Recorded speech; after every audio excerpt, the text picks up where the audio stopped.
পৃথিবীর গান আকাশকে মনে রাখে। আমরা মানুষ জীবকুলের শ্রেষ্ঠ, তাই পৃথিবী আমাদেরকে চিঠি লিখে জানিয়েছে তার মনের কথা। সেই চিঠিই পড়ে শোনাচ্ছি। প্রিয় জীব শ্রেষ্ঠ, আমি সর্বসাধারণী তোমাদের কাছে মনের ব্যথা ব্যক্ত করছি। সৃষ্টির পর থেকে আজও আমি প্রদক্ষিণ করে চলেছি সূর্যের চারদিকে। তোমাদেরকে বুকে নিয়েই আমার আবর্তন, আর এই আবর্তনের কারণেই তোমরা প্রয়োজন মতন আলো, জল, হাওয়া পাচ্ছ।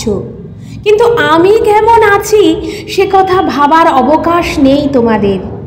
আমার বুকের ফুল, ফল, ফসল, জল নিয়েই তোমাদের জীবন ধারণ, অথচ আমার সেই শস্য শ্যামল রূপ যে হারিয়ে যাচ্ছে সে কি চোখে পড়ে না তোমাদের? নাকি বুঝতে চাও না তোমরা আমার দুঃখ? আমার থেকে মেটাচ্ছ শুধুই নিজেদের চাহিদা। নির্দ্বিধায় কাটছ গাছ, গড়ছ নগর। গাছও তো আমারই সন্তান। ওরা বলতে পারে না, ওদের বেদনার সাক্ষী আমি। দূষণের কালো ধোঁয়া আমাকে গ্রাস করছে প্রতিনিয়ত। বিজ্ঞান প্রযুক্তির প্রয়োগ অপপ্রয়োগে চলছে তোমাদের নব নব আবিষ্কার। আমাকে নিংড়ে যতটা পারা যায় নিজেদের সুখ খুঁজছ। সভ্যতা আধুনিকতার নেশায় নানানভাবে অত্যাচার চালাচ্ছ আমার উপর। নিজেদের মধ্যেই হানাহানি, গুলি বোমা বর্ষণে পাহাড় সৌন্দর্য হারাচ্ছে, নদী হারাচ্ছে তার গতি, বিষাক্ত তৈল পদার্থে সাগরও দূষিত। আমি তো এভাবে বাঁচতে চাইনি।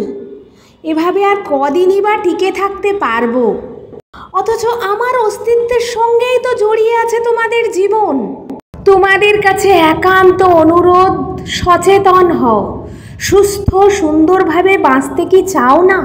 তাহলে বন্ধু করো পরিবেশকে, বন্য প্রাণীকে বনেই সুন্দর স্বাভাবিক থাকতে দাও।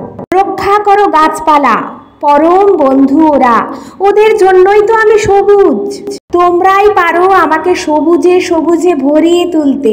শান্তি সুখের সবুজ গ্রহ করে সাজিয়ে তোলো আমায়।